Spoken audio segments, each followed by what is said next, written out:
Alors maintenant, on va voir comment gérer les éléments au cas par cas. On a déjà vu que déjà il y avait ces propriétés qui étaient liées, hein, flex basis, grow et shrink. Et maintenant, on aimerait voir si un par un, on peut les bouger comme ça sur les axes. Main axis, cross axis, axe principal, axe croisé en français, et donc axe X et Y si on veut encore mieux le comprendre. Voilà.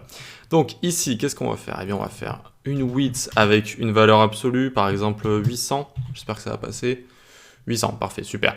800, ensuite le flex ici, on va l'enlever, on remet les widths ici à 150, 150, génial.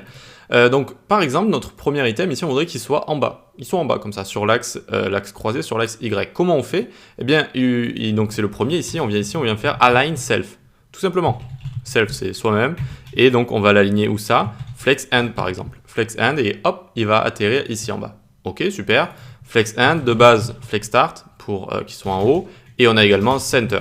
Voilà, tout aussi simple que ça peut être très utile si vous avez envie de bouger des éléments un par un. Malheureusement, il n'existe pas Justify Self, tout du moins la propriété existe, mais avec CSS Grid, qu'on verra après tout simplement. Ce sera la prochaine section. Mais donc si je fais par exemple, alors on va aller sur le saumon ici, sur le saumon, tac, Justify Self, et que je mets, je sais pas, par exemple Flex End pour le mettre au bout.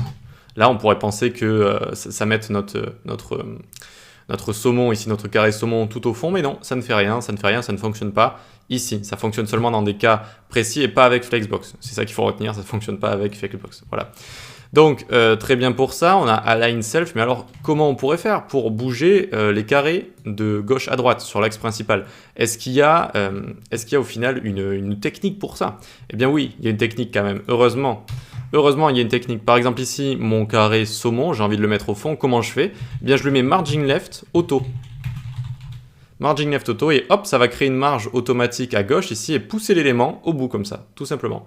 Donc c'est assez pratique les marges comme ça, de les utiliser quand on a envie de bouger les éléments sur l'axe principal, main axis. Ok?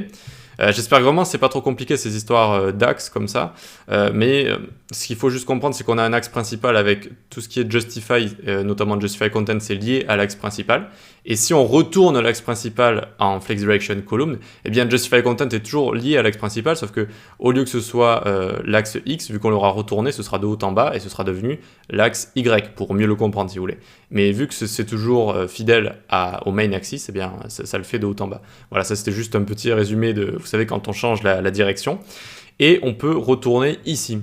Qu'est-ce qu'on peut faire d'un petit peu plus funky encore avec les marges auto et align self? Eh bien, on pourrait mettre cet item ici en bas à droite. On pourrait le mettre en bas à droite. Et donc, facile, vous allez me dire, il suffit d'utiliser align self et on lui met flex end et margin left auto. Et tam, hop, c'est ici, c'est bon, c'est terminé. On a réussi à le placer ici. Allez, dernière chose que je vais vous montrer avec les marges. Ce qu'on va faire, on va mettre les deux items ici en commentaire. Et le premier du coup qui est là, on va lui enlever cet align self ici. Et on va juste remettre justify content et align items ici. Et pas la flex direction column. Et donc là, ça le centre parfaitement. Ça le centre parfaitement sur X et sur Y. Hop, main axis, cross axis, c'est parfaitement centré. Eh bien, il existe une façon de faire également. Ça, on le met en commentaire. Et on vient ici faire margin auto. Margin auto, tac.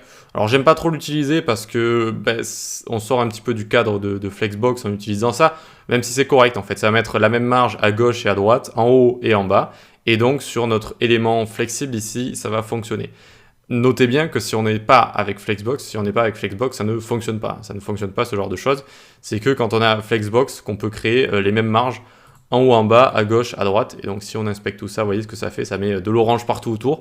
Et en fait voilà, ça met des marges un petit peu partout.